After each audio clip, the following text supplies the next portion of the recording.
മേഘപാളികൾ മെല്ലെ മാറുമ്പോൾ എല്ലാം ശാന്തം. അല്പസമയത്തിന് മുൻപ് ഇടിച്ചു കുത്തിയിറങ്ങിയ ദുരന്തത്തിന് എല്ലാം തുടച്ചു നീക്കാൻ അധികം സമയം വേണ്ടി വന്നില്ല.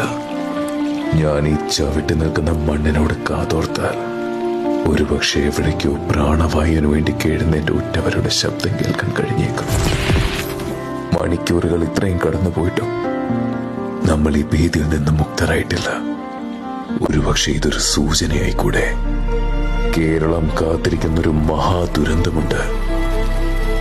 എല്ലാവർക്കും അറിയാമെങ്കിലും എപ്പോഴേക്കോ നമ്മൾ തന്നെ മറന്നുപോകുന്നൊരു മഹാദുരന്തം. ഇനിയും താമസിച്ചാൽ ഒരുപക്ഷെ കൈ കൊടുത്ത് പിടിച്ചു കയറ്റാൻ ഒരു മനുഷ്യജീവൻ ഇവിടെ അവശേഷിക്കുമോ എന്ന് തന്നെ സംശയിക്കേണ്ടി വരും.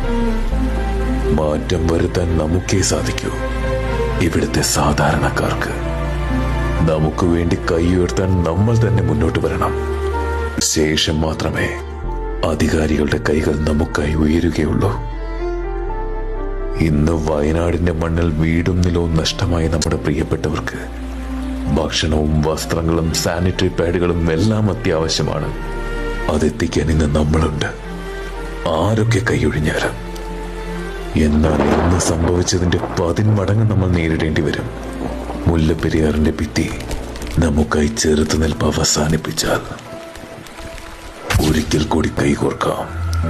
ഒരുപാട് ദുരന്തങ്ങളിലൂടെ നമ്മൾ കടന്നു പോയിട്ടുണ്ട്, മറികടന്നിട്ടുമുണ്ട്.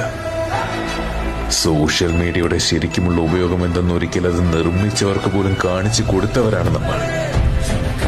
ഇതും നമ്മൾ അതിജീവിക്കും, ഒറ്റക്കെട്ടായി, ഭയമില്ലാതെ. Justice for Kerala.